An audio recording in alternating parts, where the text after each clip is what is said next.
known as youtube.com, Twitter at JKZND4, or just type Always Irish in the search bar. Emails, alwaysirishnd@gmail.com. I think I finally got back to everybody. You sent me something. Appreciate your patience. We should be good to go. Audio only. Get me anywhere you want me. Like, subscribe, share, review, write mean things. I don't care what you do. I just appreciate the interaction. Merchandise link below in the description, okay? So we need to talk about tone today. Tone.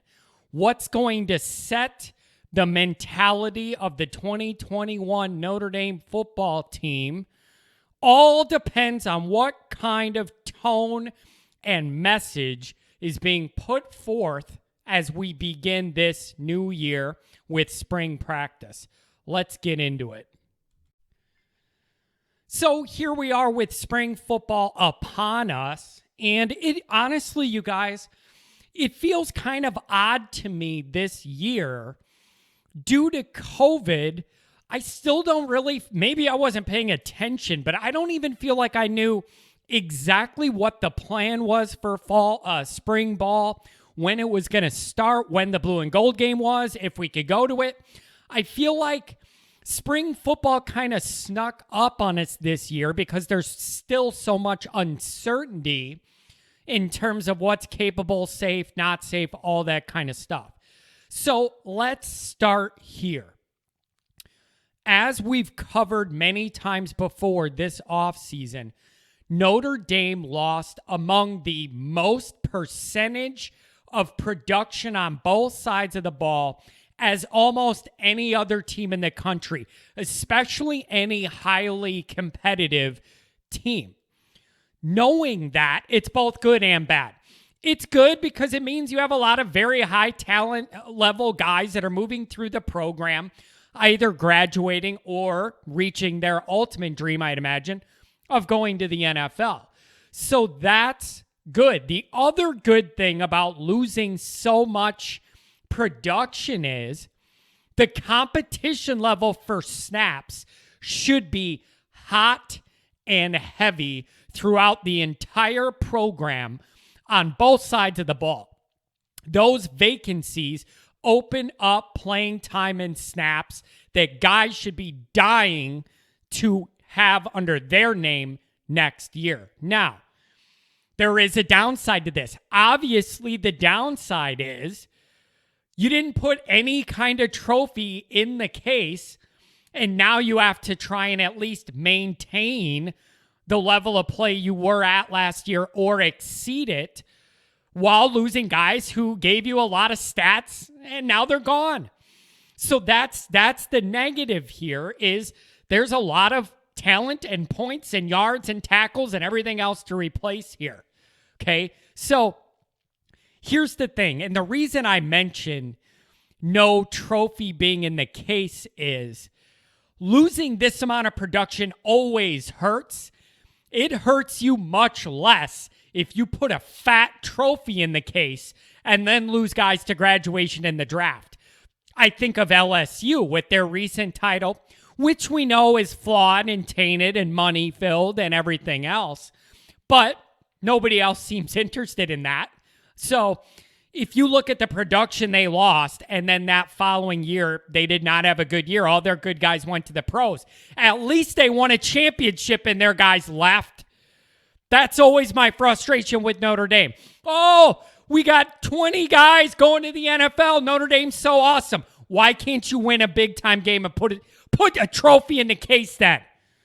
That's always my problem when people brag about how many Notre Dame guys go into the league. If you have that many, can't you win something that matters at some point while they're with you?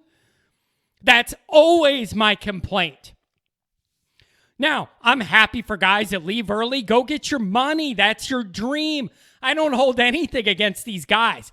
It's a selfish, self-admitted, selfish fan thing that we lose all these guys, especially guys that leave early. And I'm going, man, it would have been nice to have them, because we're not winning anything big and they're leaving. That's frustrating, okay? So losing this amount of production is always hard. There's a lot to replace. You hope you have the guys that could do it. So this is where my evergreen question of rebuilding versus reloading comes in. And I know people are sick of me saying that, but until I see early next year that we're reloaded, I'm hesitant. That's just me. I'm always glass half empty, looking at the worst case scenario, working back from it just to prepare myself. So this evergreen question of rebuild versus reload, it's going to apply until I see enough early next fall to say it's comfortably a reload, not a rebuild. Okay. But my philosophical question is this: if you're not reloading in your 12th year, you never will. So there's a problem with what you're doing if you're not to that point in recruiting after a dozen years. Then you're not recruiting at a high enough level. Period. End of story. Okay? You want to throw development in there? Fine, I'll listen to that too. It's talent and development. So I'm hopeful we are reloading, but we're going to have to wait and see. Okay? So that's the big challenge here for 2021. Can Notre Dame maintain what they've been and improve on it? That's everybody's big question and a fair question. The title of this video is about tone. So what kind of tone should be set to provide the mental framework for the program entering this spring? I don't know how he's going to handle it because I'm not in this guy's head. If I'm Brian Kelly, this is what I would do. Before anybody even suited up for spring practice, I'm calling a meeting with everybody involved. Players, coaches, trainers, support staff, recruiting staff, everybody in the same room. The message is simple. We have been close multiple times recently to getting to our ultimate goal. Close is no longer good enough for this program. The bar has been raised, which is a compliment. That's the thing. When you sit there and go, well, how are people going to take this? This is a compliment that Notre Dame has accomplished so much the last few years. There's only one more goal to reach. Win a playoff game, win a title. Okay? You've done everything else. Going undefeated a couple times, 10-plus wins, 5 out of 6 years. What are they, 43-8 the last few? All that stuff is fantastic. Puts you in the second to highest tier in college football in terms of accomplishments the last few years. There's one more step that needs to be made. So my message, if I'm Kelly, is simple. We have been close. We have seen close is no longer good enough. However good we thought we were last year was not good enough. The bar is raised, which is a compliment to you guys, and everybody needs to know it. Everybody needs to be mad about it. Everybody needs to think about it every day, and everybody needs to be fired up to be a part of the group that does get us over the hump we've been fighting and struggling frustratingly to get over. So everybody needs to know it. Everybody needs to own it, and everybody needs to feel the weight of that. 5th-year senior down to freshman, just coming in, early enrollee. Everybody needs to feel that. The vibe needs to be we're pissed off that whenever we get in these big moments, we get embarrassed. That's over. It's over. And everybody needs to know it. Brian Kelly needs to say the following to the entire group. 2021 is a 100% open competition for every single position on this team, every single snap, except for maybe Kyle Hamilton. We'll give him a break. But everybody else, it's a 100% competition from the beginning. Nobody is promised anything. Kelly needs to look at all those guys. Nobody's promised anything. I don't care about years you've been in the program. I don't care about your snap count, okay? Hype is a recruit. Depth chart status last year. Some guys might be thinking, well, I was second string last year. The guy who was playing ahead of me is in the NFL. Surely I'm going to ascend to that role. No. That's not how it's going to go. You have to earn that role and steal that role from one of your brothers. Who in the hell wants it? Who wants it? So I don't care about your recruiting hype. If you're a fifth-year senior, if you were a backup last year, I don't care. Whoever wants it the most is going to play. Whoever makes the most plays in spring ball and fall camp is going to play. Whoever leads teammates to gravitate towards their leadership abilities stemming from good play, you're going to play. And you're going to be a leader too if you're a guy people gravitate to. Okay? Whoever is the maddest about how last year ended and it translates into hard work and good plays is going to play. There are no gimmies here. The program is in a unique year, in flux, in transition a bit. Everything is on the table. Earn your spot by standing up and standing out. I want every true freshman to have every bit of a chance to start as a fifth-year senior. Who wants it more? That's who's going to play. That being said, that's my tone. That's the tone. You've been pretty good. It isn't good enough. You need to be even better. And it starts today with guys earning their spots the hard way, with hard work. Now, let's get into a couple very specific notes about this process. Some defensively, some offensively, touch on the quarterbacks, touch on special teams. That's where we're going to go now. Now, I'm going to start on the defensive side of the ball because my man crush, Marcus Freeman, is leading that group, and I love him. Okay, here's the deal defensively and how it applies to my spring theme. The totally open, every job is open idea and mentality should already naturally exist defensively for Notre Dame. And the reason being is none of these guys have played for Marcus Freeman before. That's a big damn deal. Nobody has a pre-established favor with him to rest on. They're all starting from scratch. Earn your spot the hard way. I absolutely love this. There is no coasting because you know this guy bonded with you and likes you and you're going to get your snaps. You don't have that with Marcus Freeman. He's brand new and he's seeing you for the first time this spring. You better ball out and make some moves. Nobody should be feeling comfortable on that defense. Everybody's got something to prove to the new coach. Nobody's a pre-favorite in his mind. We're all starting from scratch. Competitively, I love that dynamic. Love that dynamic. Here's the other part. I genuinely hope the current players are paying attention to how Marcus Freeman recruits. They should take note that he's targeting only studs and take that as a hint of what he's looking for. Dogs and ballers. Everybody needs to take note of the way he's recruiting and say, am I at that level? Well, if I don't have the natural talent, I better make up for it in an effort. Because otherwise, this guy's recruiting a freshman that's going to steal my spot in a second when he gets here. Okay?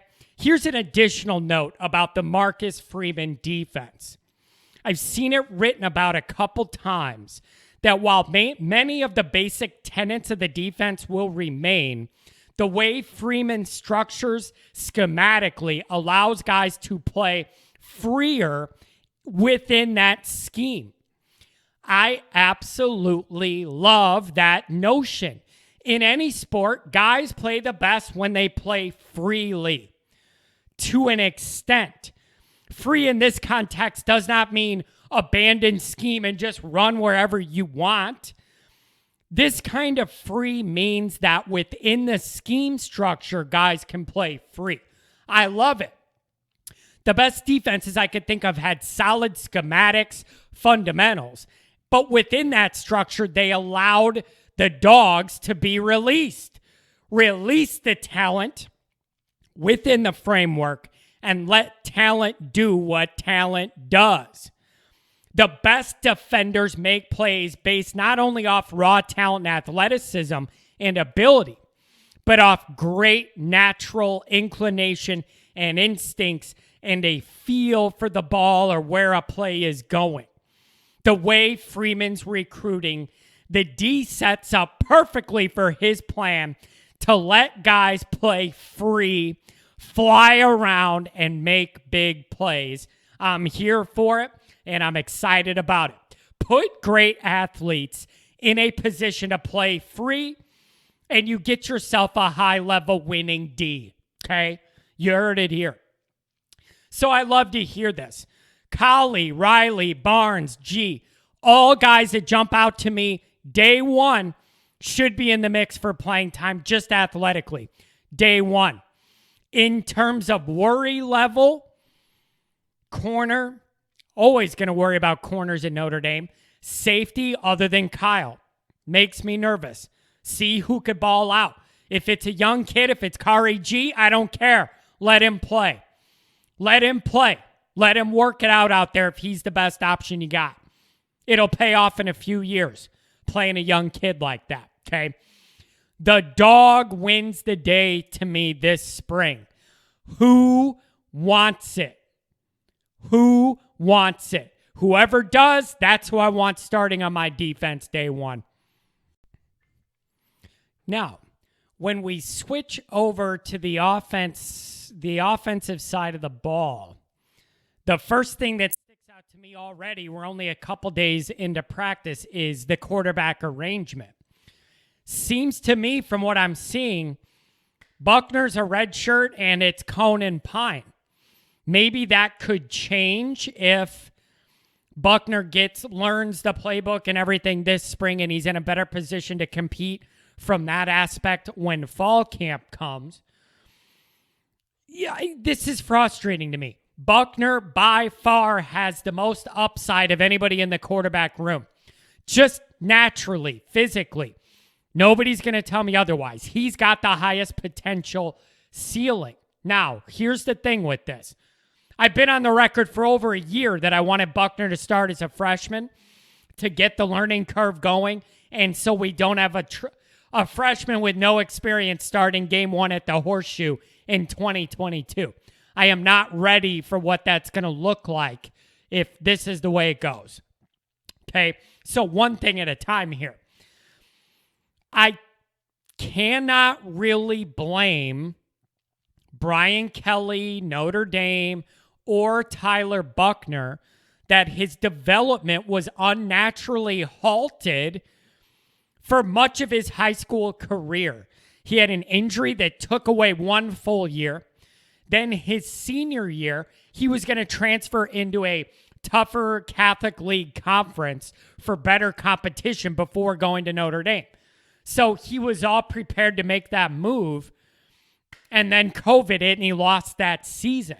So he's really, really raw, and there isn't much tape to go off of. So maybe this changes in the fall and he blows everybody away and he's not overwhelmed or whatever. We'll see. But I'm very frustrated with the circumstances, but I can't really pin the blame on anything other than bad luck with a season-ending injury and a pandemic. So I'm frustrated with the situation, but I can't really blame it on anybody. I'm just mad at the situation. I say that at work all the time. When something happens and I blow up, and I say to the people, I say to my employees, I'm not yelling at you. I'm mad at the situation. Those are different. I can vent on the situation without saying it's your fault. So I don't love it. It's not what I wanted, but it is what it is. It seems like to me. So then this turns into a transfer from Wisconsin Cone versus Pine situation. Brian Kelly said he wants Pine to win the job. That's Brian Kelly talking because that's what Brian Kelly does. And I don't watch his press conferences because you don't learn anything. I just see on Twitter if he says something of note or of interest to people. He said he wants Pine to win the job. I just don't think he's going to. I think it's Cone, and it is what it is. And Kelly's manufacturing this competition. Here's the thing. Seriously. I have nothing against Pine at all. But he is small. When he was out there playing last year, he stood out how small he is. And not just height, but muscle and everything. He looked small when he was out there last year. He's under 6 feet and under 200 pounds. If that's Notre Dame's starting quarterback, it better be Kyler Murray, Russell Wilson, or a Drew Brees type. That's the only way it's going to work, or you're going to get every single ball batted down from the line and get your spine snapped in half at 5'11", 190-something pounds. So if you're running with that as your starter, you got to be Kyler Murray, Russell Wilson, or Drew Brees. Or it's how could it work? How could it work if he's not cut out of one of those molds? So clearly to me, it's Cone's job as of right now. It just is. I just physically, Pine just looked tiny. Maybe he's bulked up. But, I mean, it was noticeable when he got in the games last year how small he looked. I don't want to say fragile, but it didn't look like there was any muscle on him. Under 6 feet, under 200, you better be running around like Kyler Murray then, throwing balls under your legs, sidearm, do whatever. So that makes me nervous, okay? So here's something else that was very interesting. When Kelly was asked about the offensive identity for 2021, he said he's not really sure. We'll just have to kind of wait and see how things develop. So he may not be sure, but I am damn sure. You want to win 10 or 11 games, then get curb stomped around trophy time. Keep doing what you're doing. You want to get serious about winning something that matters? This offense must adapt. Must adapt. Now, the funny thing about this adaptation from where Notre Dame's offense has been and where I think it needs to go is the adaptation that needs to be made is that of Brian Kelly going back to the coach he used to be before coming to Notre Dame. He used to be the aggressive, downfield, attacking offensive guru. Big numbers at Cincinnati, big numbers at Grand Valley State, and all were based on a high-octane, aggressive offense. So it cracks me up in a way that we come full circle. And now I'm asking Kelly to revert back to what he was before he came to Notre Dame. Okay? So use the running backs, the tight end groups that are established strengths to build off of. Is it possible Notre Dame has to adapt and maybe get the ball out quicker and be more pass heavy because of the new offensive line? Maybe. We just have to see what their strengths are, how they gel, come together as a group. Outside Patterson, wide open. Wide open competition. I need 5 Q Nelson dogs out there. Don't care who they are. Don't care what year they are. I don't care. Give me 5 dogs out there. Give me 5 dogs. Build off that strong running back group. I'm never going to say to get away from a strong, reliable running game, but that can't be your main thing. That has to be an option to be a main thing. There is a difference. There is a difference. I'm going to say it again. A power running game you can rely on, we're not getting away from. It needs to be something you can do, but only when you need to and you want to. Okay? So I'm never going to say Notre Dame should get away from running the ball effectively, but that can't be the meat and potatoes. That has to be something you can pick and choose when to use it and where to use it and know you could do it. But that can't be your full bag of tricks. We already saw how that goes when you play the better teams. You're not winning anything that matters that way. The evidence is in. You're not winning anything that matters with that being your identity. So, I need you to be able to do that.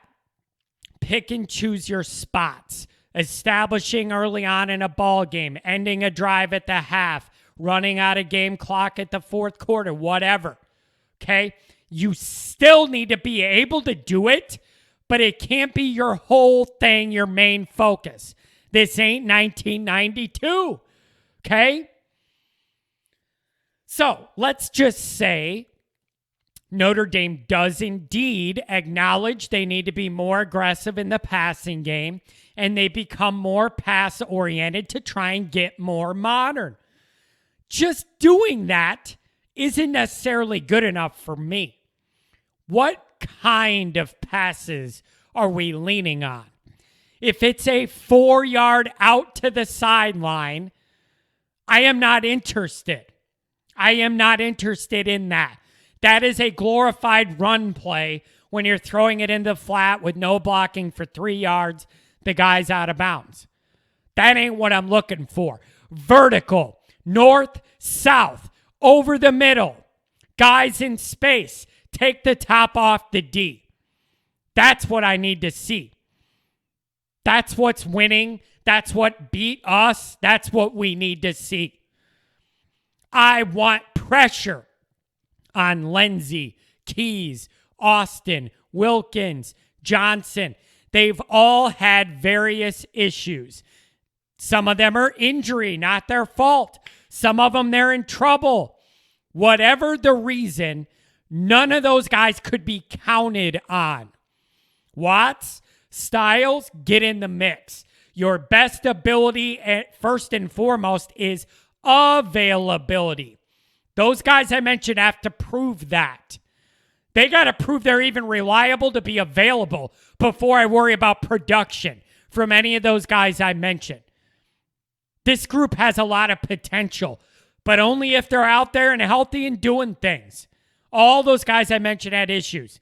Injury, grades, in the doghouse for some reason, whatever.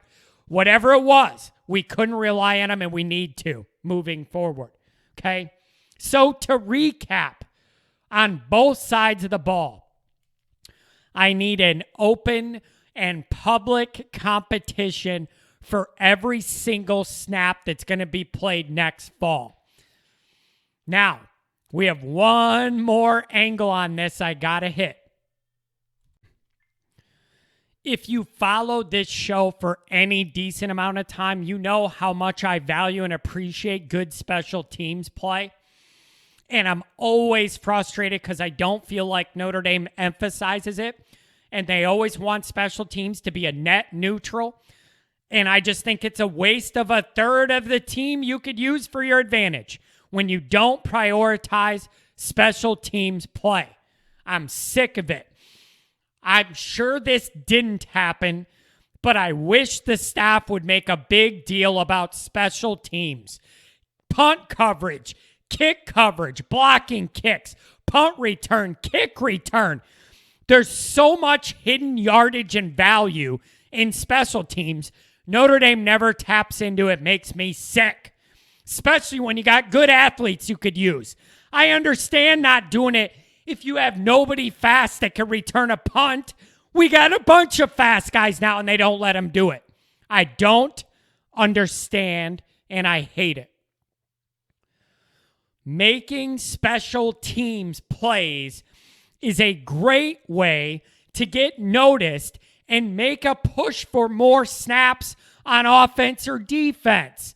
You can open up a lot of eyes by being a great effort, fundamental, special team guy. And I really, really want to see that. Foskey did it last year. He sticks out to me, blocked a couple kicks. But Tello had a bunch of huge hits on kick coverage. That's what I'm talking about. Help out pumping up the importance of this third phase, and you help yourself in other areas as well. You build competition for playing time on defense by guys making plays on special teams, and you can count on them and rely on them to be where they got to be and do what they got to do. Okay? So I would love to see more of an emphasis on special teams this year and make sure guys know. For you younger guys, you depth guys, making plays on special teams is a great way to see the offensive or defensive side of the field. So overall, spring brings some fresh hope and also some fresh worries. I hope to God we're finally to the point where this is a reload and not a rebuild. And we will get that answer down in Tallahassee week 1 next year. Talk to you later.